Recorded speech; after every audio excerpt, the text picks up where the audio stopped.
Okay, I'm here. I can't believe that this is actually happening. I can believe it, but I can't at the same time.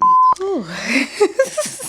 Oh my God. These are probably going to be great bloopers because... Okay. Hey, you guys. Welcome to a little bit of everything with Anoshah, where we, basically talk about a little bit of everything. Life, love, healing, personal growth, everything under the sun that shapes us. This is really special to me. This has been something that I've been thinking about for a very long time, but I don't want to say fear held me back, but I was in my head about it. And I was like, you know what, let's just do it. I don't have it all together, but I'm going to figure it out along the way.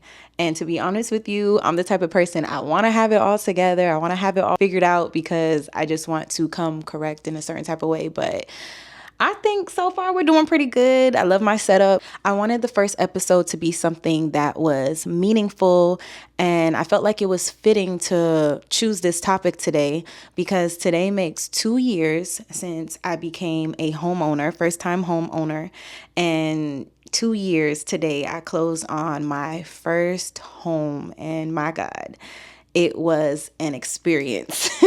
I'm just like still in awe. Like when it hit the 1-year anniversary, I was like, oh my gosh, but 2 years, this past year has flown by so quickly that I still can't wrap my head around it. So today I just wanted to share my story about home ownership, a little bit of the backstory, how I got to the process and the journey of me buying my home, where I was mentally, emotionally, and I also want to just provide some tips that I would give to anybody who is thinking about buying a home, in the process of buying a home, somebody that needs encouragement, that, you know, it might not be working out in your favor, that you think that it's not happening in your favor, but you just need some encouragement. So stay tuned. Don't forget to comment, like, and share. Subscribe to my channel, click the notification button, and let's get into it. And let's talk about what I've learned over these past 2 years and some of my story. So I'm going to just keep it 100% real with you guys and a little vulnerable, which is kind of hard for me to do sometimes. I closed on my home in June 23rd, 2023. But 2 years prior to that, it was a long journey of me looking for a home. So I was in a long-term relationship. For those 2 years, we were looking for a home, and it was a seller's market. This is when it was bidding wars, people putting over asking price. Like, I think I put in I think it was 7 to 8 offers. They got turned down. It was an emotional roller coaster. Like, I moved back home with my mom to save some money. During that time, it was mentally taxing. You know, you get so used to having your own space. During that time, I was like, okay, I'm going to hold my head down. I'm going to move back home. I'm going to save some money. I came from South Florida, so you already know. If you know, you know. Living in Miami, it is very expensive. Even if you're living in an apartment, it's damn near paying a mortgage. I'm going to go back home. I'm going to save some money. We were looking for homes, but like I said, I put in maybe 7 to 8 offers. They got turned down. They didn't give a fuck. I would write letters trying to see hey, to just give them some backstory about me and my partner. To see if by any chance, even though they're giving 20, 30K over asking price, would you be willing to take us? There was some heartbreak along the way. There were some homes that we really loved. I was so in love with. It just didn't work out that way. There was times I even put I think 20 was offering 20 to 30K over asking price for some of these homes, and it still got turned down. But that was just the market we were in. It was a seller's market, and I'm not even mad at those people that turned it down, because get your coin. It was the time. Now it's a buyer's market apparently, but that's some of the things that I was going through. And at the time, I was just like, wow, why is this happening to me? I did everything right. I went to school. I saved my money. I worked hard. I'm a professional. Why is this so hard for me? Why is this not working out? But now, from what I know now, God was truly protecting me, and it just wasn't the time, because in reality, a lot of those homes were great, and I thought I was in a good situation, but God had something better in store for me. So though that didn't work out, 2023 comes around. I decided to walk away from my long-term relationship. It wasn't something that was serving me anymore. I decided to just move forward with my life. In the midst of me going through that and grieving that relationship, I was ready. I had everything that I needed. I knew what I wanted. And I was like, you know what? I'm going to still move. Still decided to move to the same location we were looking at. Was going to be moving out of Miami to Central Florida. And I made the decision, like, you know what? This still works well for me. I'm going to do this, and I'm going to do this alone. I just knew that I had to do things differently. And even though I was grieving and I felt like a lot of my world was falling apart, it was really falling into place. So although I was carrying a lot, I knew that I had to keep going and that this was something that was meant for me. I was scared, I was unsure, but I was ready. And when I say God really had his hand on me, when I say that God really had his hand on me and he really showed out for me, he really, really did. When I look back at it, there were so many things that I wanted in my first home.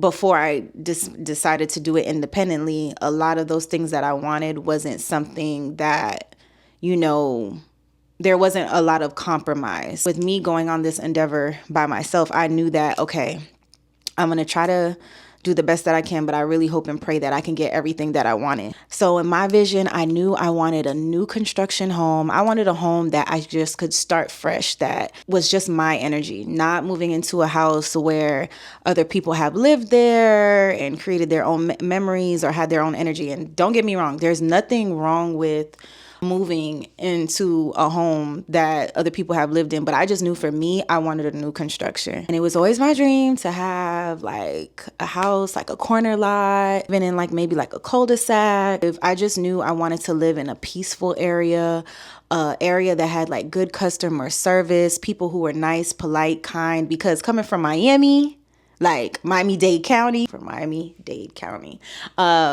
y'all know they be rude as fuck. Rude. Like, I know before I moved, I used to be going through it. I used to be like, oh my God, I fucking hate being here sometimes because bitches is always angry and mad and God dang, like I can't put my order in peace. People don't have manners. It's not complaining because I love where I'm from, but that's just the reality of it. And I was sick of it. And I knew that wherever I moved, because this is like potentially where I might be starting a family at, raising my children. I wanted to live in a good, nice area. And the crazy thing is that God gave me all of those things that I wanted. He gave me all of the desires of my heart. And it's like as soon as I trusted him and I just let God lead in my life, because I had no other choice. I was broken down. I was exhausted. I was tired. I was depressed. My heart was broken. And I was just like, you know what, God, you got it. And that's exactly what he had it. And he gave me everything that I wanted. And I wasn't even trying. It just came naturally. And you know what? Shouts out to my realtor, Yuritsa. I'll tag her Instagram and her information if you're somebody in the Central Florida area that needs a realtor. When I tell you she did her big one, she did her big one. If you want to win and have an enjoyable process with buying your first home, make sure you take the time and do the research of the realtor that you have, because she literally stood by my side for 2 years looking for a home. And then when I started looking for a home independently, she never left my side. She supported me. She would pick me up from the airport, bring me to homes to view. Like, she really was it. Like, she was one call away. It wasn't like that corporate, like, oh, I'll get to you on Monday. No, I could text Yari at like 11 o'clock at night and we're literally working on the paperwork to submit to put an offer in on a house. So yes, make sure you guys follow her if you guys want to move to the Central Florida area. She's absolutely amazing. So let's talk about things that are important. Like, as you know, when you buy a home, you need to make sure that everything checks out. So just because it is a new construction home, if that's what you're looking at, doesn't mean that it is perfect and that nothing is wrong. The builder that I went with didn't offer upgrades during the time that I purchased my home, because when I got my house, it was still newly developing. There weren't too many people that were in the neighborhood. They were still building everything up. Like, when I put my offer in for my house was being built. I literally saw my house brick by brick getting built before it was even finished. So I used some money that was gifted to me. Shouts out to my mom. I love you, Mom. She never left my side during the entire process, because I'm gonna be honest with you, I knew what I was doing, but like to an extent, I was literally going like when I say my brain was foggy, that's why sometimes to this day, certain people will ask me certain questions and I can't really fully remember some of the process during that time. So my builder didn't offer upgrades. So the money that my mom gifted me as like my first time buying my house gift, I used that money to basically remove my granite countertops that was in my kitchen and in my bathrooms. And I used that money to buy quartz because my dream was to have like an all white kitchen with quartz countertops. I had it all planned out in my mind. And my kitchen was beautiful. The cabinets were white, but I wanted quartz.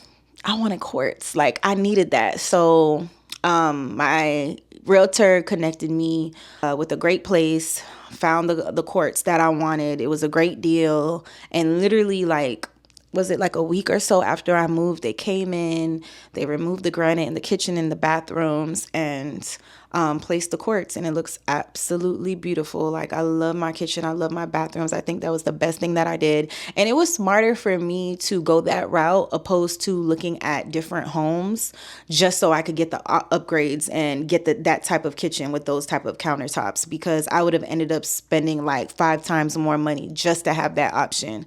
So sometimes even though you're getting a new house, let's say if you're in a situation like that, it's best to like do it not do it yourself, but to outsource and have people come in. And it was great. It was quick. It's beautiful. I don't have any complaints. And then I added black handles to the cabinets, and I made my vision come to life because I was like, for everything that I've been through these past 2 years, I want it to be perfect. I need to be happy. When I'm in the kitchen, I want to feel good about it. When I'm in the bathroom, I want to feel good about it. So I made sure to do that. All the things during that year of being at home and it's my family, it's home, but feeling uncomfortable and just wanting my own space and going through it, I was like, I need it to be perfect. So those countertops, I got my big ass flat screen. I spent money to give myself everything that I wanted for my first home. And when I moved into my house, I wanted a community that like offered lifestyle community, like with a running track and certain things like that. And my community didn't offer that at the time. It's just beautiful. I have like a nice walking trail that I usually do like 3 miles on. I have a resort style pool.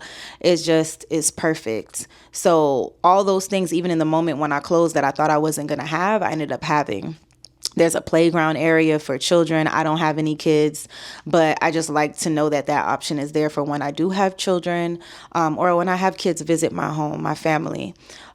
So everything worked out in my favor. Everything fell into place. People are nice in the community. I live in an area where there's great customer service. People are polite. Now that we got some of that out and you guys know that backstory, on my Instagram, make sure you guys follow me on Instagram, anoshahs.artistry, and make sure you follow me, engage with me. But I put up a Q&A poll, a Q&A questionnaire, and I asked, my audience, what are some things that you want me to talk about? And I got like 2 to 3 questions saying you should talk about home ownership and whatnot. So the first question was from Tori. Hi, Tori. That's my friend, my soft life sister. And she said, we want to know about buying your first home. What aspiring future homeowners should know? So I made a little quick list of what I think first time homeowners should know. There's so many things that I could say that you should have in place to like get ready for buying your first home. You want to make sure that you start preparing early before you even start looking. Like you need to make a folder. Do you have all of your documents in order? How is your credit looking? Like you want to make sure for people who are aspiring to be homeowners and people who are like locking in or going to close in their house pretty soon or are in the beginning stages of home ownership for the first time, these are some of the tips that I would give. So make sure you have a solid emergency fund. You're going to need money for your down payment, your closing, all of that, but make sure that you still have money saved up for a rainy day, an emergency fund, anything, because anything can happen. And you want to make sure that you have some money put to the side to be able to recover from anything if something goes wrong or especially during that first year, for the most part, you have warranties. So which brings me to my next thing, like Make sure you stay organized. Have a folder that has all of your warranties for your appliances, things in the house, your AC unit, and make sure if you need to call, activate anything, make sure you do that like as soon as possible. Keep it organized, write down the dates that they expire, because things happen. And just because you have a new home and new appliances doesn't mean that things won't go wrong, and you want to take advantage of it. If you see that anything is off, if something isn't working, if something is not to your liking, call them, send that shit back, have somebody come and repair that shit immediately. Don't waste time. Don't wait until the end, which is what a lot of people do when they first buy their house. They wait to the end to check everything, and that's okay too. But at the same time, if you notice that something's off and wrong, get it fixed and repaired and come up with a solution quick, because once those warranties expire, you're on your own, you're paying out of pocket, you're doing all of that. So you want to make sure that you take advantage of it. How long does your builder provide services? So like, for example, my builders, they had a portal. If there was any assistance and things that needed to get done, you put that in there and they come out. There's certain things that I wish to this day I push for harder instead of them giving me the back and forth about things, because I should have fought to the end to make sure it was resolved. So I'll give you an example. Like my front porch light, it would never, like, I have a smart home, so it wouldn't work from the app, and it would flicker, the light would flicker, it wouldn't stay on fully. So I've had electricians come out multiple times through my builder, the system, and they would always like give me this runaround back and forth, to the point, I'm not gonna lie, don't be like me, I got exhausted. I was tired. I was just like, man, I'm tired of dealing with this shit. They keep saying, and then it's hard when you're a woman, too. If you're a first-time home buyer and you're a woman and you're doing it on your own, make sure that you stand on business. Don't let these contractors, these builders, these people play in your face, and you got to show up strong. And I think if you know, you know. As a woman, I feel like it's hard. You have to present, like, it shouldn't be that way, but sometimes you have to be a little stern. You have to be on it, because people will play on you and just be like, oh yeah, or okay. Like, no, if you have questions and something doesn't sit right with you, stand on that. Keep pushing for it. Even if like sometimes you have to have a male friend or somebody come over to be with you when these people come around, because I feel like as a woman, they play with you. Or they, not that they don't take you serious, but they don't take you as being so assertive, and to make sure that things will get done. Just like if a man was there. Like when you go to a car dealership, they always say have a man with you, because if you're a woman in there, they're going to play with you. they're going to play with you and not like probably try to give you the best deal or give you a lot of the runaround, opposed that when you're with a man, they might not do all that with you. So that's just my personal opinion. Don't miss out on your repair windows. Make sure you put those requests in, and don't let people give you that back and forth. That's something that I wish I stood on more, and I just didn't give up, because now I still have the same issue. And now I have to go into my pockets and make sure that it's resolved when it should have been resolved by my builder. Now it's on my dime. Make sure you have a security system. Even if you're in a good area, it doesn't matter. Put cameras all around your house and in the inside of your house. I made sure to invest in a great security system. And I think that that's what all future homeowners should do, just for your safety. And I think it's just a great upgrade. And you never know like how long you're going to keep your house, if you're going to sell it. And I think that's a great thing to add on to your house, for the upgrades of your house. Don't be in a rush to furnish everything. For me, I felt like, oh my God, I felt overwhelmed. I need to get this done. I need to make sure I get this. I need to order this piece of furniture. And it was to the point like some of my friends were like, no, Anoshah, it's okay. You already did this big move. You do not have to do everything all at once. Just settle in. It's okay. There's no rush. And I'm here to tell you, 2 years in, I still didn't fully decorate everything in my house. I still don't have certain pieces of furniture. So there's no rush. It's your house. It's your canvas. So take your time. Buying a house is already overwhelming as fuck. So don't put it too much on yourself when it comes to the decorating, the furnishing or whatnot. Just go at your pace and everything will work out. So for me, 2 years in, I would think after 2 years, maybe I would have had everything done, but I don't. And I'm okay with that. And I still love my house and it's still beautiful. When you are moving, make sure that you have a good moving company, somebody that is going to take care of your valuables, reliable and professional. quick and efficient. I had some great movers. Hire a moving company. It's hard to do it all on your own, but if you have a good moving company, it'll make the process a lot easier. If you live in a new community, be prepared to have solicitors everywhere. And a lot of them will make you feel like the things that they're selling is 100% necessary. For me, there were certain things that I needed, like gutters. Don't let them pressure you. And the way these motherfuckers were knocking on my door every day, it was exhausting. Get you a little no soliciting sign, put that outside your door. They still may not give a fuck, but I'm mentioning this because it really annoyed the hell out of me. But yeah, be prepared for that. And just because it's a new construction doesn't mean that there aren't things that could go wrong. So make sure you have a great inspector. And like I said before, if there's anything that you see that is off, notify your builder, whomever, immediately and get it resolved and handled. Because a lot of people think, oh, it's a new construction home, there's nothing that's going to be wrong. I don't think a lot of people take the time to pay attention to detail for things because they think everything is supposed to be perfect, and that's not the case. There have been plenty of horror stories of people who moved into new construction homes and just didn't go well, or there were so many repairs, or they didn't have like reliable good builders. So make sure that you do the research of the builders that you are working with. There was a specific builder that I really liked.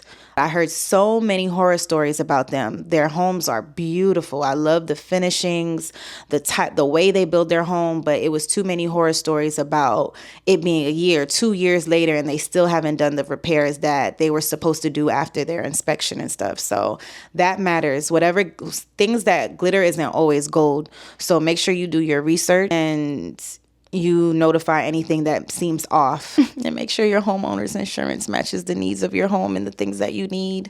It's important. Take your time. I didn't know what the hell I was doing. I was so overwhelmed with that. Even to this day, I just changed my homeowner's insurance. Like, it's about to be a year. But yeah, make sure you find good homeowner's insurance. And another thing that I would say too, like, if you're an aspiring homeowner, you're looking for homes, don't be afraid to write a personalized letter when you're putting in your offer.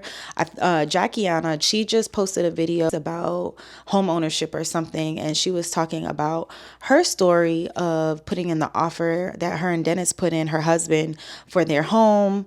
Somebody who put in a huge offer, way more than they did for that house. And she was like, her realtor at the time, because I think she was buying during the period where it was a seller's market, was like, you could try writing a letter, but good luck. It's not going to matter. But she still followed her intuition, and she wrote a letter to the people that were selling the house, and it resonated with them, and they ended up getting that home over the counter offer, which was way more than what they offered. So I say that to say that might not be looking great for you compared to the other offers though that home seller might receive, but follow your intuition and your gut. Be you. Tell your story. If you want to write a letter to help give you an advantage of getting that home, do it. There's nothing wrong, because you never know. I did that. It didn't work for me, but it doesn't mean that it wouldn't work for you. And for my situation, it was a little different. I was buying from a builder, new home. I didn't have to go through that, but I tried in the past. And although it didn't work for me, I was still happy that I followed that intuition and I at least tried and I did it. Because you never know. So be open to doing that. When it comes to buying a house, be open to trying every avenue to get your dream house in the house that you want. There's no such thing as a wasted move, or because if you don't do it, you never even put yourself in the game to have a possibility.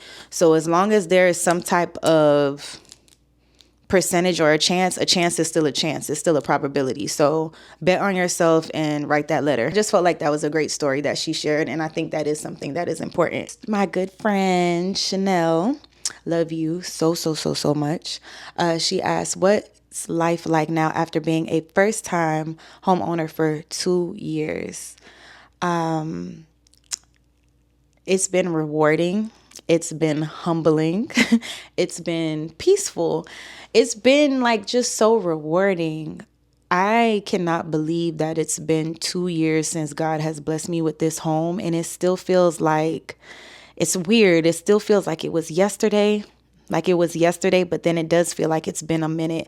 I've gone through so many changes and so much personal growth living here. I've learned so much. I've always been like an independent person, but the amount of independence and responsibility this has given me has been crazy. There's so many things that I learned about myself that I thought I wouldn't be capable doing by myself, and I was able to do it. I didn't think that this was something that I could do, but for God to put me in a position where I got the house and I've been able to maintain it, that shot up my confidence a lot. Home ownership is not for the weak. You have to be extremely responsible.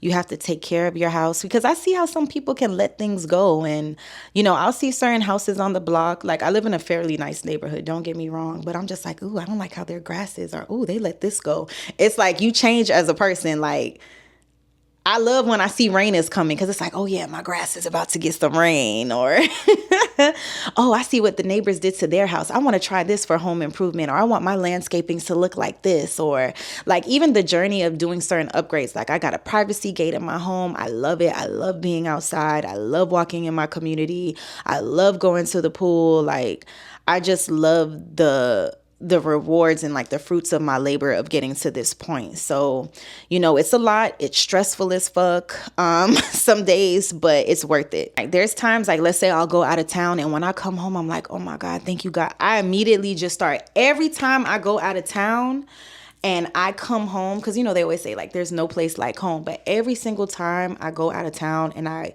step foot into my home, I always, like, literally drop my bags and I say, thank you, God. Thank you, God, for my home. Thank you, Lord, for this space. Thank you for my house. Thank you for my independence. Thank you for solace. Thank you for peace, because there's literally no place like home. And to know that I have all of this and it's mine, like, God is good. It's nothing like having your own space, especially when it's something that you fought for. Like, wow, I really live here. And I don't have it all together. I'm still learning things when it comes to home ownership. But that's the beauty of it, trying to figure things out as you go. And you just have to do things scared. So when I look back, I thought a lot of the things I was going to prior to purchasing my home was rejection. But in reality, it was just redirection in my life. So for anybody out there that is excited and looking for a home and just getting your documents together, or somebody who has been going through this home buying journey for a while, because I have friends that have been looking for a home and haven't been lucky. Don't give up. Don't give up. Keep looking. Maybe try a different area. Don't be afraid to move away. There's so much out there, and you never know what an environment change can do for you. Like, literally all the no's that I received during this journey protected me, and that heartbreak pushed me. One thing about me, a bitch might be down, but I'm not going to be down for long. And anything that brings me down is like a slingshot. It brings me down, but it's just creating that velocity to just send me off. And I'm always going to take off and elevate from anything. I bought this house stepping out on faith. And it turned into a home that reflects my ambition, my peace, and my safe place. All my prayers were answered. So just know that your timing isn't off. Don't give up the faith. Keep looking. Have a good realtor. Write out everything that you want. And sometimes things don't have to be perfect, but just know that things will happen in its divine timing. So don't lose the faith. It doesn't matter where you are, whether this is a happy journey and you're excited, or even if you're going through a rough time, it's doable and it will happen for you. Comparison is a thief of joy. So, you might see other people closing on a house and getting this type of house and X, Y, and Z, but just focus on yourself and trust that what is meant for you will come to you, including that house. I hope this resonated with somebody. I just wanted to more so share my experience to give some encouragement and support. So I just hope that this encouraged somebody. Send this to somebody who's looking for a house or just freshly bought a house. But thank you guys for tuning into the first episode of A Little Bit of Everything with Anoshah.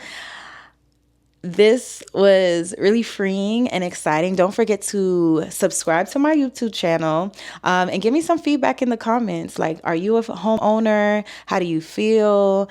What was your journey like? And let me know if there's any topics and anything else that you guys want to hear, topics you guys want me to cover. I'll be happy to do that. And yeah, subscribe, comment, like, share, all of the above. Thank you guys for tuning in. And yeah, that's a little bit of everything with Anoshah. Love you guys. Bye.